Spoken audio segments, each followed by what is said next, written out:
Kita rindu terus-terus kebaktian, sekalipun mungkin hari ini kebaktiannya ada 2, tapi kita rindu tempat ini menjadi penuh.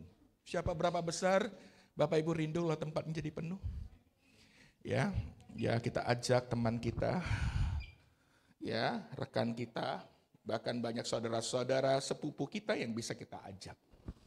Bapak Ibu Saudara, pagi hari ini temanya sudah pasti tahu karena di WhatsApp grup sudah dijelaskan, tergerak oleh belas kasih. Move with compassion. Tema ini menjadi sangat relate atau berhubungan karena dunia sedang dilanda satu penyakit psikologi. Penyakitnya namanya EDD. Apa Bapak Ibu? EDD. Empathy, E-nya EDD, E-nya adalah empathy, D-nya itu defisit, dan D-nya disorder. Hari-hari ini orang kehilangan namanya empathy, kepedulian. Orang begitu mudah marah, orang begitu mudah maki-maki, orang begitu mudah korupsi, orang begitu, sekalipun yang terakhir korupsi agak sedih. Karena 2 nama yang ada di Alkitab. Ya, saya tidak akan sebutkan. Sedih. Nama yang baik. Tapi ternyata nama yang baik juga tidak menjamin. Sekalipun nama kita nama yang jahat, tidak juga menjamin kita akan menjadi jahat. Karena barang siapa dalam Kristus, ia ciptaan baru. Amin. Balik ke tadi, kita mengalami, kita kekurangan kepedulian. Sangat sulit kita untuk peduli. Kita banyak menjadi penonton. Tapi tidak bertindak. Buktinya kalau kecelakaan, jalanan menjadi macet. Kenapa? Bukan banyak orang yang menolong, tapi banyak yang menonton. Nah, itulah namanya EDD, Empathy Deficit Disorder. Penyakit psikologi. Penyakit psikologi ini repot. Karena penyakitnya tak terlihat. Gejalanya munculnya secara psikologi dari dalam. Dan sangat relate. Dan inilah yang terjadi faktanya dalam kehidupan kita, Bapak Ibu Saudara yang terkasih dalam Tuhan. Untuk itu tema ini menjadi sangat menarik, yaitu tergerak oleh belas kasihan. Karena orang yang memiliki belas kasihan, bisa dilihat di LED, adalah sesuatu yang digerakkan katanya. Digerakkan. Jadi belas kasih itu dalam bahasa Inggrisnya adalah compassion. Katakan kiri kanannya sedikit bahasa Inggris. Compassion. Ya. Atau dalam bahasa Yunaninya. Pokoknya ini bahasa Yunaninya belibet deh bacanya. Splengnisomai. Splengnisomai. Saya sampai cari gimana ngejanya. Saking saya pusing membacanya. Splengnisoma ini dari kata splekna. Splekna itu perut, di dalam perut.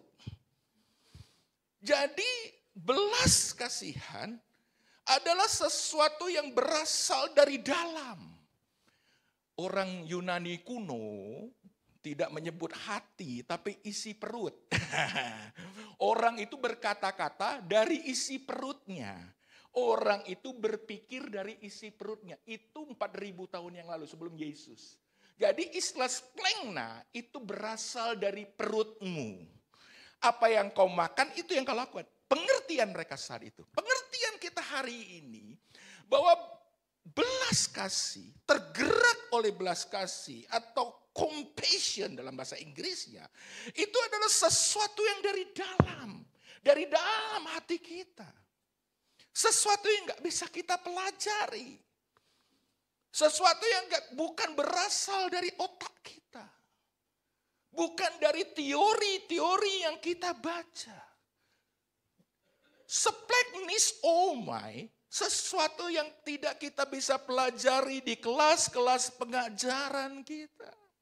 Splengnisomai atau belas kasih tidak bisa dipelajari atau berasal dari buah pikiran manusia.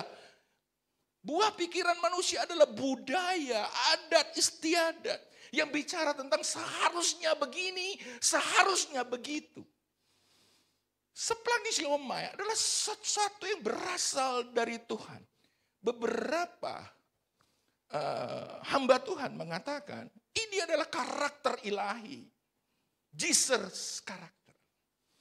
Jadi pemahaman dari belas kasih adalah pemahaman yang tidak bisa kita dekati dengan teori.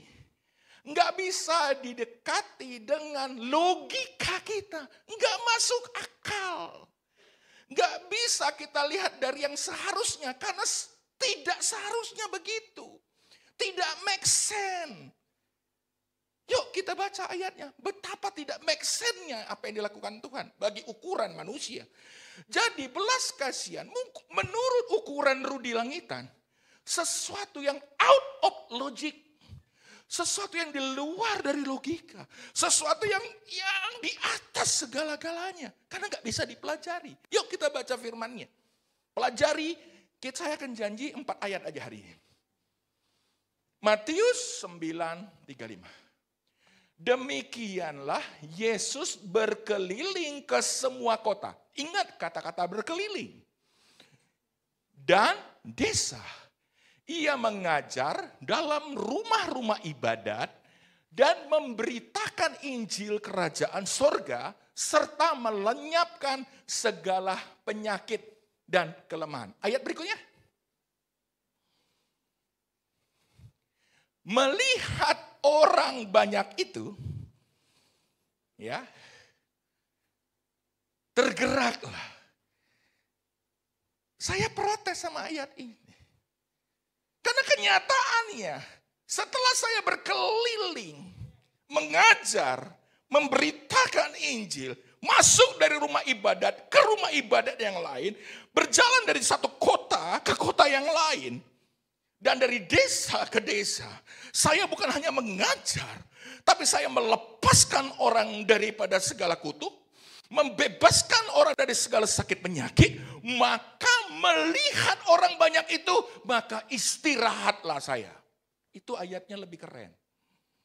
Ngasolah saya. Tidurlah saya. Cariin saya hotel. Karena saya mau menginap. Udah pegal-pegal. Ayatnya manusia begitu. Seharusnya apa yang dilakukan? Hei Petrus, tolong booking saya hotel yang terbaik. Di Betania. Di sana ada spa-nya. Jangan ganggu saya semalaman. Karena dari pagi saya pergi. Next ayatnya. Saya pergi. Belum. Back. Karena sehari-harian saya berkeliling ke semua kota. Ini termasuk antar kota, antar provinsi. Akap. Ia desa, ia mengajar dari rumah-rumah ibadat dan memberitakan Injil. Tidak hanya itu Bapak Ibu Saudara. Dia juga melakukan KKR. Dia melakukan mujizat. Maka wajar kata saya, melihat semua orang itu lelahlah dia. Melihat orang banyak itu capeklah dia. Melihat orang banyak itu ngasolah dia. Minimal ngopi-ngopi yuk. Ini yang saya katakan. Belas kasih adalah sesuatu yang di luar logika manusia. Jadi poin pertama, ada 3 rema yang akan saya sampaikan di pagi hari. Yang pertama, belas kasihan bukan berasal dari otak kita. Maksud saya, bukan berasal dari kepala kita. Hasil buah pemikiran manusia. Bukan berasal dari rencana-rencana manusia. Bukan berasal yang kita pelajari dari teori-teori yang kita pelajari. Dalam filosofi-filosofi. Bukan juga berasal dari program-program. Bukan juga berasal dari apapun buah pemikiran kita. Yang seharusnya begini, seharusnya begitu. Karena sesungguhnya belas kasihan Allah adalah karakter Allah sendiri. Jadi saya tidak bermaksud untuk mengajar kita berbelas kasih. Karena percuma. Bapak Ibu ingin berbelas kasih, cuma satu caranya. Engkau harus tinggal di dalam Dia, sang pemilik belas kasih itu. Hanya saya hari ini cuma men-trigger. Jadi poin pertama, belas kasihan Karena dia ada benih ilahi. Dia tidak bisa dipelajari di ruang doa kita. Tidak bisa dipelajari di ruang pengajaran kita. Tidak bisa dipelajari di pemuridan-pemuridan kita. Kita cuma bisa belajar dari satu teladan. Namanya Kristus. Jadi belas kasih bicara tentang keteladanan. Back ke tadi. Kenapa saya katakan back lagi? Ketika melihat orang banyak itu, seharusnya Tuhan Yesus bilang, maka lelahlah aku. Maka aku ingin penginapan. Maka pijitlah aku. Maka ngopi-ngopi yuk. Di Colecer itu asik juga. Udah lama gak ke Colecer ya. Gara-gara ekonomi menurun. Colecer pun kita lupakan. Tapi kalau nanti ekonomi naik, satu jemaat ke Colecer. Bayar sendiri-sendiri. Bapak Ibu Saudara. Seharusnya begini, seharusnya ini. Saya pernah, ya sedikit adalah kira-kira 1-2% dari apa yang Yesus lakukan. Saya harus keluar kota, dari kota ke kota, istri hanya kadang-kadang menunggu di bandara, cuman tuker koper saya saja, saya pindah antar kota, yaitu dulu. Saya harus mengajar seharian, habis mengajar harus ketemu, konsultasi, ngobrol. Dan kadang-kadang itu sampai jam 10 malam. Apa dalam pikiran saya setelah semua saya lakukan itu Bapak Ibu? Beri saya hotel yang terbaik. Saya pengen tidur. Harus ada air panas ya. Room service-nya harus ramah ya. Plus ajak makan. Karena makan itu perlu relaksasi. Makanya badannya mengembang ke kiri dan ke kanan. Waktu itu. Dan itu wajar. Berapa banyak Bapak Ibu kalau keluar kota, ngajar setengah mati. Kunjungan ke sana. Inginnya apa? Tempat yang terbaik.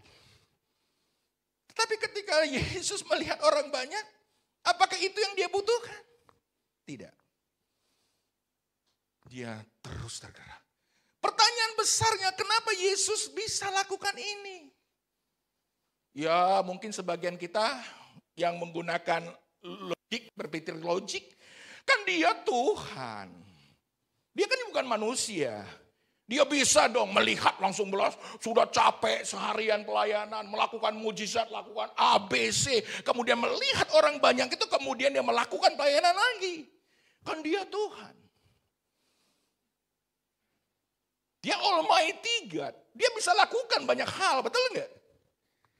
Sadarkah kita bahwa dia memang betul Tuhan? Saya tidak memungkiri itu. Dia Almighty God. Allah yang Maha Kuasa. Tapi dia juga 100% manusia. Dia 100% adalah tubuh yang daging ini. Dia bisa lelah. Katakan kiri kanan, Tuhan lelah dalam tubuh Kristus. Dia bisa capek. Dia bisa haus. Dia juga pengen healing loh. Dia pengen nongki. Dia pengen ngopi. Dia pengen ke lapo. Dia pengen dipijit. Dia pengen dimengerti lah. Capek ya A. Capek ya Kang. Kalau dia Sunda. Capek ya Pak. Harusnya Petrus aku pijit ya. Dia mau itu. Tapi sekali lagi. Dia tidak bisa memungkiri. Ada sesuatu yang bergejolak di dalam hatinya. Seplaknya si Oma itu sesuatu yang digerakkan.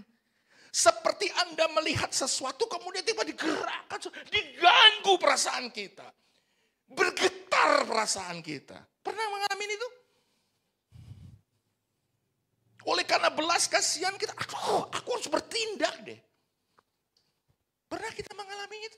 Saya yakin sedikit banyak kita pernah. Itulah yang disebut dengan splagnis omai atau yang digerakkan belas kasihan. Kita diganggu hati nurani kita. Logika kita tergoncang. Logika kita mengatakan jangan. Tapi dia kan come on, lakukan.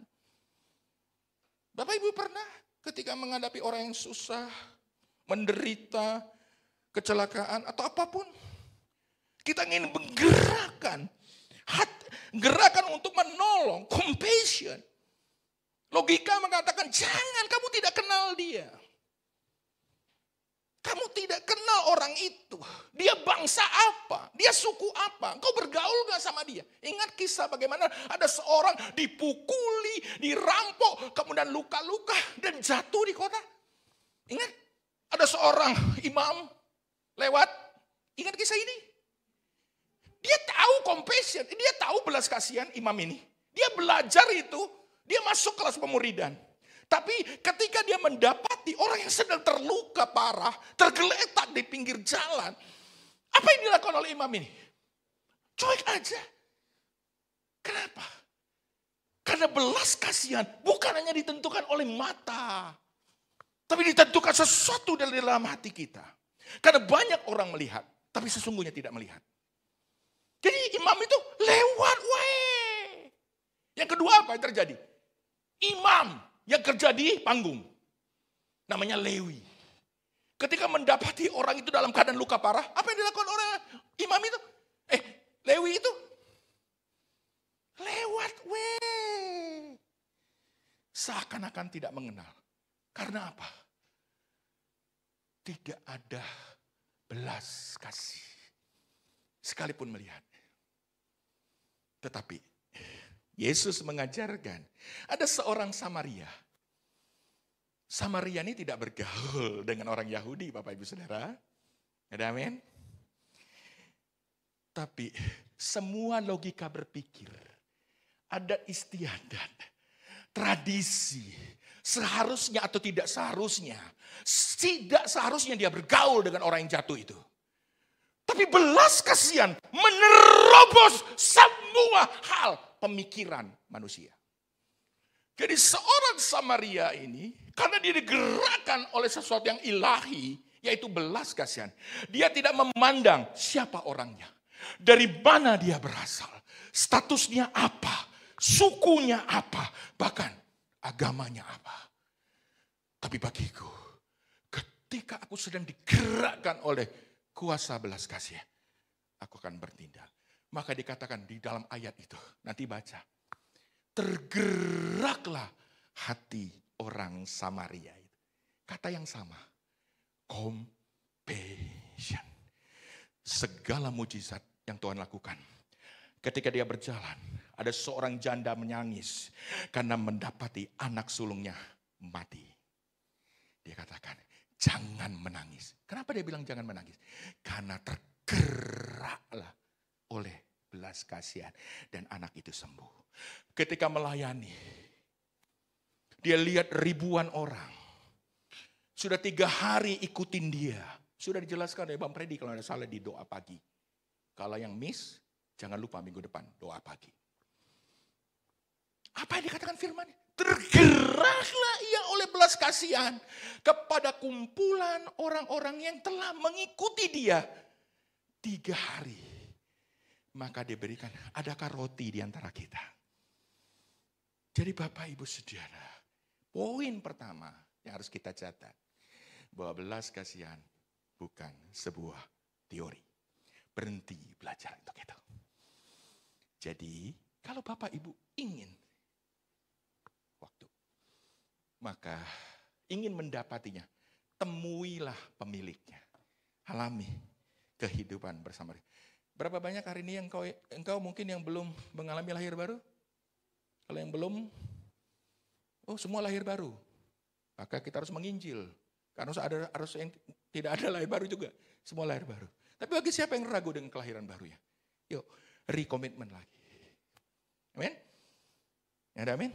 Kita kalau sedang lelah, capek. Jangankan lelah, maaf kata nih ya, bukan mau nyindir sih, cuma nyinggung. Kita jangankan seharian pelayanan, disuruh 2 kali ibadahnya, 2 minggu doa puasanya. Padahal kafanya bilang, guys, kita akan 2 kali ya. Tunggu kafanya, aku doa puasa dulu. Apakah itu kehendak ilahi atau kehendak program? Hanya kehendak Panatua. Aku kan doa. Doanya 4 minggu. Ibadahnya gak jalan-jalan. Setelah 4 minggu kita lupa. Gak jadi ibadahnya. Tahun depan lagi diprogramkan lagi. Cilaka 12. Kita baru disuruh kali. Datang ibadah, cuman duduk diam, kursinya empuk. Kita pun udah males. Belum kalau tambah harus pagi-pagi melayani di sini. Doa dulu. Begitu berat kita lakukan semua hal itu. Begitu berat kita dalam pelayanan. Dijadwalkan untuk tugas ibadah raya sebulan 2 kali saja. Kita berat. Pertanyaannya, apakah kita mengalami belas kasih itu? Jawab sendiri, coret yang tidak perlu. Karena dijawab. Bukan mau nyindir ya. Saya pun terus belajar. Yesus melakukan ini, maka ketika dia melihat itu, dia tergeraklah oleh belas kasih. Pertanyaannya tadi, kalau Yesus bisa, kalau aku belum tentu. Telah tegas saya katakan. Dia juga manusia, dia bongko-bongko, dia juga bilang bisa berkata aku lelah. Dia juga bisa berkata tolong dong cariin aku tukang pijit. Dia juga bisa berkata Jo ke kafe ya Jo, jangan ngomong pelayanan ya. Please Jo ya. Alias kalau dalam obrolan kita jangan ngomong jorok ya maksudnya. Itu ngomong pelayanan. Aduh tolong Jo jangan ganggu gue seharian. Gue doa puasa. Padahal gue ngaso. Banyak alasan yang bisa kita buat. Tapi Yesus lakukan karena apa? Karena itulah yang ia harus lakukan. Walaupun secara norma seharusnya pikiran sehat kita ya wajar sih kalau Yesus istirahat. Kalau saya jadi panitianya Petrus. Petrus bilang ke Yesus. Bro, tahan bro. Biar kami aja. Bro, tahan bro. Biar kami aja. Itu Petrus harusnya ngomong gitu. Harusnya ngomong. Tapi Yesus sudah tahu. Pandangan Yesus kepada orang banyak dengan pandangan Petrus itu berbeda. Karena sekali lagi, belas kasihan itu bukan dari hanya kita melihat. Tapi yang pertama tentukan perbendaharaan hati kita. Ada amin? Yang kedua, menarik nih. Yang pertama adalah bicara tentang belas kasihan bukan rasa. Yang kedua adalah belas kasihan adalah sesuatu yang didorong. Yang digetarkan dalam bahasa psikologi vibrasi namanya. Gak bisa saya jelaskan kalau lagi jatuh cinta, lagi sedang bahagia itu ada getarannya. Gak tahu berapa frekuensi, bisa ditangkap maksud saya. Nah getaran itulah yang kita rasakan, gak masuk logik. Dan getaran itu kepada apa? Kepada hatinya orang. Yesus itu selalu diganggu dalam bahasa saya. Diganggu atau dicolek-colek oleh satu yang disebut dengan kepedulian. Karena dia gak tahan kalau bicara tentang orang lain. Karena hidup orang yang mengalami belas kasih, hidupnya tidak lagi dia sendiri. Tetapi hidup oleh orang lain, kepeduliannya. Jadi belas kasih itu orientasinya orang lain. Memikirkan orang lain. Melihat orang lain. Perspektifnya berbeda. Amin. Mudah nggak? Nggak mudah. Karena orang bisa berorientasi dengan orang lain, Bambang Atas. Saya bisa berorientasi, saya bisa berkunjung ke semua jemaat. Ya, tapi motifnya apa dulu? Kalau saya dikasih $1.000 setiap kunjungan ke jemaat, mau tahu kebenaran atau tidak? Go ahead, gua dibayar. Persoalannya bukan itu. Bagaimana ketika semua tidak membayar? Kita mau ke orang lain. Kita bisa peduli. BCA, salah satu bank terkenal dengan customer ininya, apa? Pokoknya kira-kira pelayanan terbaik lah. Customer satisfaction, excellent, gitu ya. Kenapa? Karena karyawannya digaji. Dan kalau salah dipanis. Harus ketemu 9 golden rule. Apa itu 9 aturan emas? senyum, sapa, hai, tanya, apa kabar? Jawab, baik. Ada yang saya bisa bantu? Itu dilatih. Sampai di rumah nggak begitu. Suaminya bingung. Bambang ke atas, halo Ma, hai, apa kabar? Bisa dibantu? Apa-apaan sih Ma? Tetapi namanya belas kasihan bukan begitu. Bisa menangkap maksud saya. Karena itu dibayar. Tapi persoalannya belas kasihan ini bukan bicara tentang bayar. Bukan sesuatu program, bukan suatu strategi, apapun. Tapi sekali lagi balik yang kedua. Dia harus berasal dari diri kita yang berorientasi ke sana. Kalau dibayar, katakan sebelah kiri, itu bisnis. Maka banyak orang Kristen lebih senang bisnis daripada jadi hamba Tuhan. Jadi pelayan Tuhan. Karena bisnis dapat kompensasi. Setuju? Lelahnya kita melayani orang, dapat kompensasinya berupa apa? Revenue, pendapatan. Hamba Tuhan, tiap malam cuma nyanyi. Hanya ini Tuhan, persembahanku, cering. Saya pernah melayani di NTT. Lagunya aja yang bikin kita keder sebelum naik panggung, Bang. Walau tanpa gaji selalu manis, walau tanpa gaji, itu lagunya. Hamba Tuhannya naik panggung. Apa dalam pikiran hamba Tuhannya? Enggak bakalan dibayar ini. Dan sesuailah perkataanmu, terjadi, enggak dibayar. Tapi selalu manis.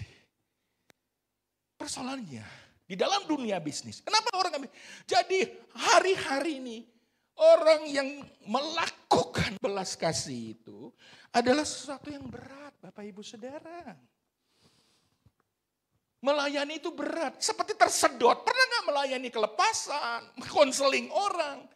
Itu pulangnya lelah. Padahal kadang-kadang kita mikir gini, cuman bacot doang ya. Tapi kalau lelah, why?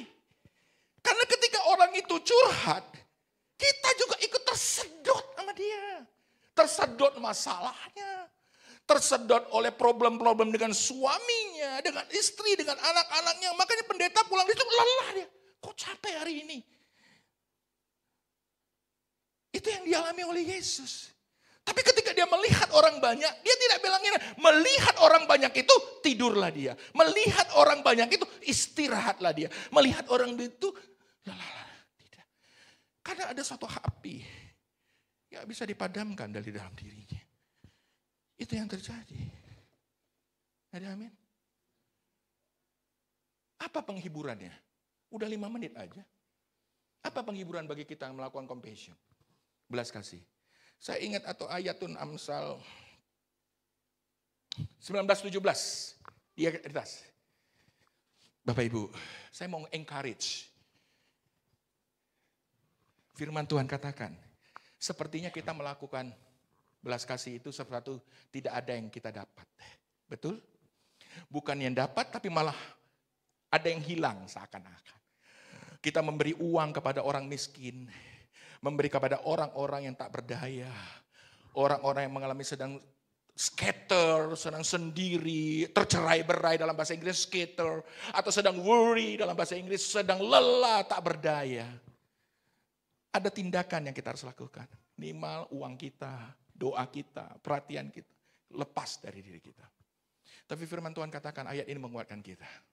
Bapak Ibu, ketika engkau menaruh belas kasihan kepada orang lemah. Sekali lagi, ketika kita menaruh belas kasihan kita kepada orang yang lemah, yang tak berdaya, orang yang sakit, kita doain orang sakit, kita kuatkan mereka. Maka firman Tuhan katakan, orang yang lemah, saya awal baca dari awal, siapa yang menaruh belas kasihan, orang yang lemah, memiutangi Tuhan yang akan membalas perbuatannya. Beri tepuk tangan dong. Jadi ketika saya melakukan dengan belas kasih, sesungguhnya membuat Tuhan itu berhutang sama kita. Bukankah seharusnya kita berhutang sama Tuhan? Ada amin? Tapi khusus untuk orang yang berbelas kasih. Justru Tuhan yang utang. Dan utang ini akan Dia balas kepada kita. Colek bahunya. Bawa apa deh? Sebelah sini. Yuk tangannya ke sini. Sadar hui.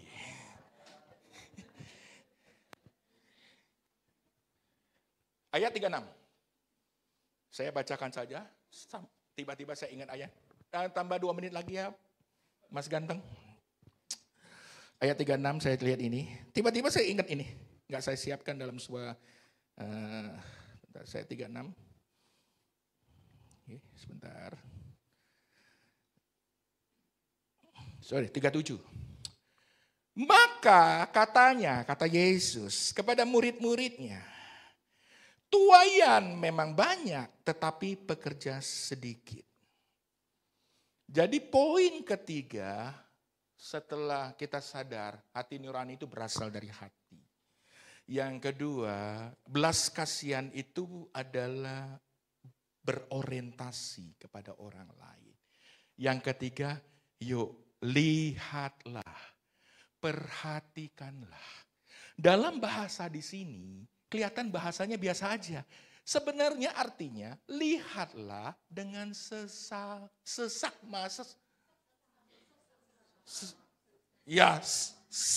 sama. Maksudnya lihat yang benar-benar lihat. Karena belas kasihan tidak terjadi kalau kita melihat hanya selalu aja. Lewat aja. Kita tidak akan lihat.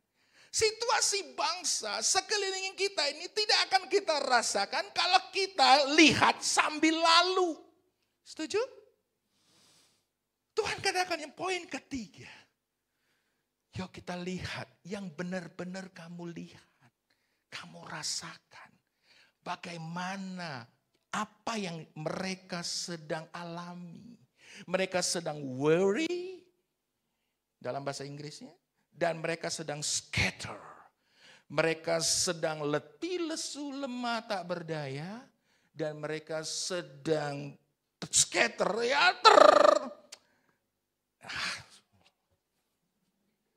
Susah ya? Apa? Tercerai-berai. Tercerai-berai tak ada gembalanya. Mereka itu hidup gak ada pegangan. Mau mengadu kepada siapa aku mengadu. Mau menangis kepada siapa aku menangis.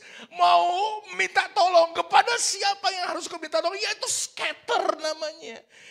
Tapi Tuhan katakan yuk lihat yang benar-benar kamu lihat. Yuk lakukan itu. Tetapi Tuhan gemes. Tuhan ya kesel enggak kali. Gemes lah. Tahu ya?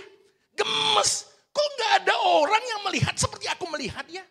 Sehingga dia bilang gini, hey Jack, guys, woi, lihatlah. Tuaian banyak, pekerja sedikit. Dia bilang pada Petrus. Petrus bilang, hah ada apa? Biasa aja tuh. Cara kita melihat. Hari ini, banyak orang katakan tuaian banyak. Petrus juga tahu itu. Tapi dia tidak dapat meaningnya, tidak dapat artinya. Jadi yuk lihat situasi hari ini.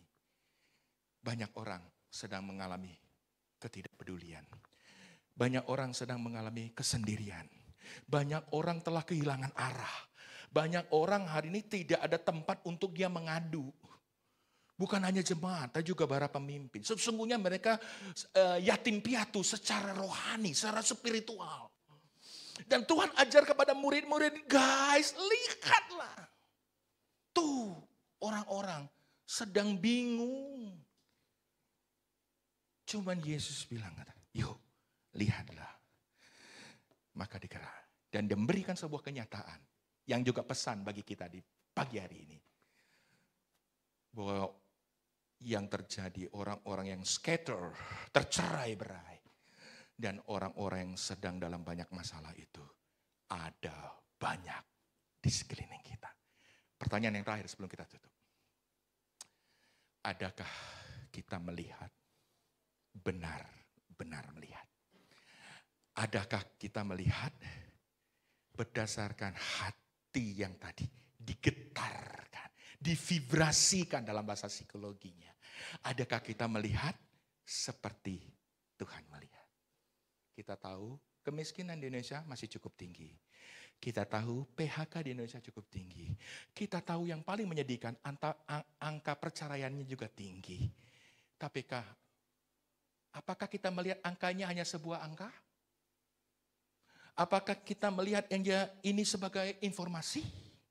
Atau kita melihat datang kepada Tuhan?